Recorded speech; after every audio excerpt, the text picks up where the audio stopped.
You were watching Ali movies? Yeah. Or which Ali movies were you watching? I just watched the Ali movie with Will Smith. You know what I mean? Will Smith's a great actor, so no.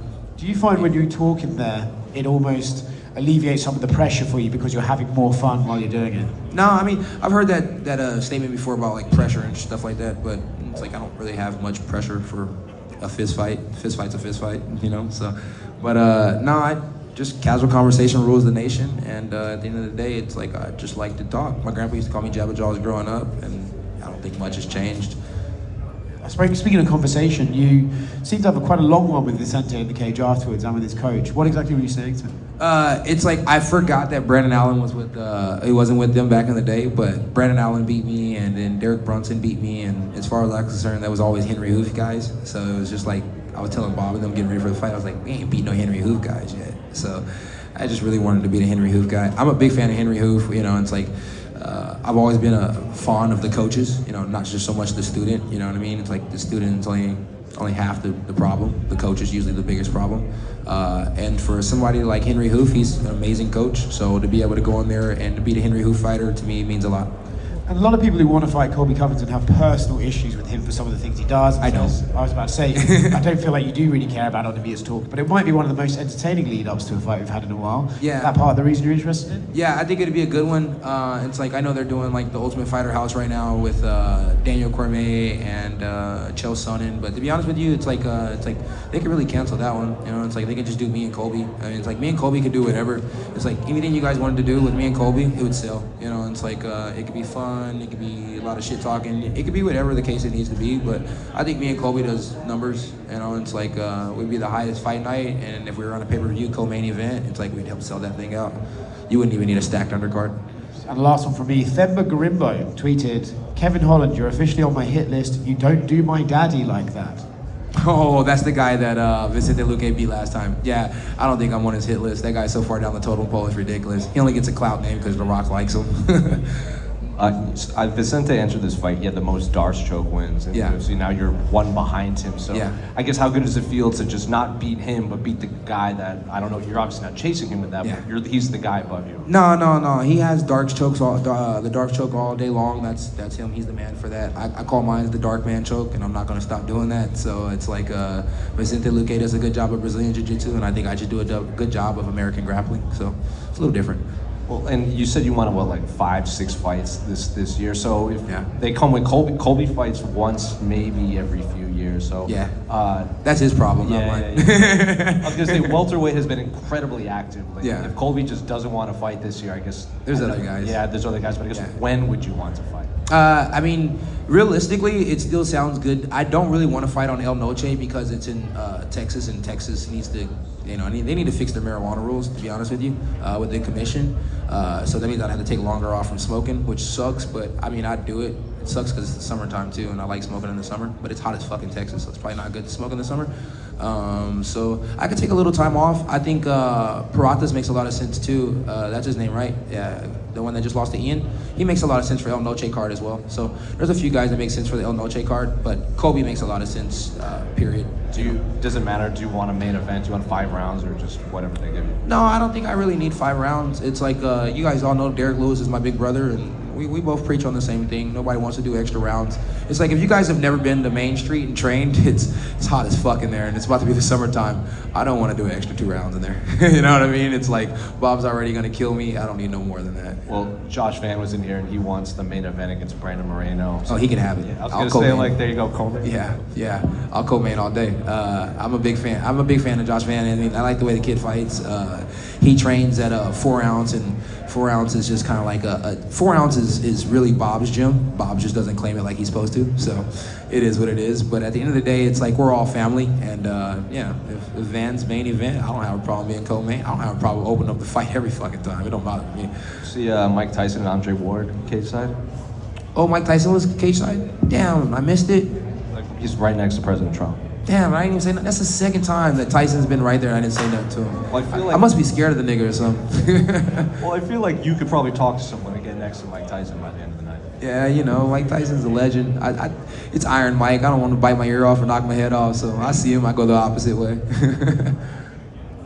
John John Arway here from Tunnel Vision Sports.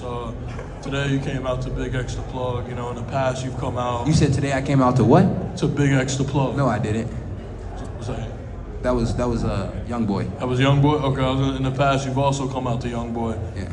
Tonight you seem extremely confident and in control of the fight. Like, what type of energy does he help you kind of channel going into the fight? You was teed up a little bit. No, none. I just didn't change the song. It was the same song from last fight. Just didn't change it this time. You know what I mean? I'm used to Heidi messaging me about 4 or 5 times and asking me to change my song, and she wasn't around to ask me to change my song this time. So I just kept it the same and just kept grooving. Yeah. And, Kevin, you mentioned how good you felt at 170. Said that you'd be down to stick around and fight a couple times in a row, at least at 170. Yeah. Tell us how good it felt, in there at 170, and why you plan on staying at 170. It feels good at 170 pounds, just because the simple fact is the guys aren't, they're not dwarfing over me. They're not huge. It's like, even if we're the same height, they're not like, 30, 40 pounds thicker than me. And then on top of that, it just, 170, I have to be a professional. I have to, put the work in to make sure that my body weight's low. I have to diet and so on and so forth like that. So it's just a matter of being a professional. I'm getting older, so, being a smarter athlete is a better athlete, and that's just the way I'm supposed to do it. Because you have to cut more weight and it takes more work to make 170, when you get a victory like that, it must feel a little bit more sweeter, no? Yeah, I mean, I don't want none of you guys to follow my other IG page because it has nothing to do with fighting. But I post so much food on there, it's ridiculous. Like, when I'm getting ready for a fight, I'm like just so freaking hungry all the time. It's like, shout out to Icon Meals. They keep me meal prepped up, but it's like, I live in Texas and I'm used to having fried chicken and gravy and mashed potatoes and, soul food. So it's like, I'm just used to having all the good food in Texas. So when I'm on meal preps, it's kind of depressing. Absolutely, man. And last for me, obviously, if you're going to be fighting at 170 consistently, it's going to take a little bit more out of you. Do you think that you'll be able to fight as actively doing You guys have no idea. I can go lower than 170 pounds. I just don't believe in hurting my body. So it's like, James Vick used to make 155 pounds and he's always been bigger than me. I can go lower, I just won't. Fair enough, man. Thank you. Thank you. Yeah, over here. You just said you have a bunch of respect for Henry Hooft. Would you ever be open to training at Killcliff? No. I train with Bob. Why the fuck would I go anywhere else? That's a crazy question. Next guy. You and your former opponent, Joaquin Buckley, showed a lot of respect last year. How do you think he's going to perform against Kamaru Usman? We showed a lot of respect on what? I don't like that guy. He don't like me. We don't like each other. Good question, though. Kevin, we've got guys like Josh Van, Charles Johnson. You're the king of the most active fighters. What do you think makes you guys different than other people? Both of those guys live in Texas? No, Josh does. Well, Texas. And one more question for me. You've stopped a couple crimes. What gives you more adrenaline, winning in the UFC or stopping a real-life thief? Real life thief. Something different. I mean, it's like when you're in the cage, you got officials around you, you got people to keep you safe and stuff like that. And then when you're in the streets, it's like, it's just different. Just one from me, Kevin. A lot was made about Vicente being so close to the welterweight finish record in the lead up to this fight. How much does it mean to go out there and make a statement and have that kind of finish over a guy who was so close to the record? It means a lot. It means a lot. It's not so much the record for me, like it just was just fighting, somebody from the Henry Hooft camp. Me and Bob had talked about it, and it was big for us to get that dub, and it feels really, really good to get that win. And then Cowboy's been doing a good job of, having to hold down the seat of the grappling coach these days, and so I know it feels good for him to get two grappling wins in a row, especially after the RDR fight. Everybody was talking so much shit, so it feels good. What's up, bro? You were asking. He was going to ask a question too. What's up? Hi, Kevin. What's up, bro? Congratulations. Thank you. You're looking very strong and alert. Do you want to test if Michael Morales is as strong as he claims? Oh, hell no. Michael Morales seems like a beast. I remember when there was a fucking thing going around about all the guys that were undefeated, and I was like, Michael Morales is like probably the biggest problem out of all of them. And I ended up getting stuck with Chimaev, and he fucked me up. So hell no. Keep me away from those undefeated guys. I want old guys, sorry guys, and easy fights. That's all I want. Those young guys, keep me the fuck away from them. Thank you. Congratulations. That was a good question. Thank you. Yeah, that's it. All right, that's a wrap, guys. Take a picture?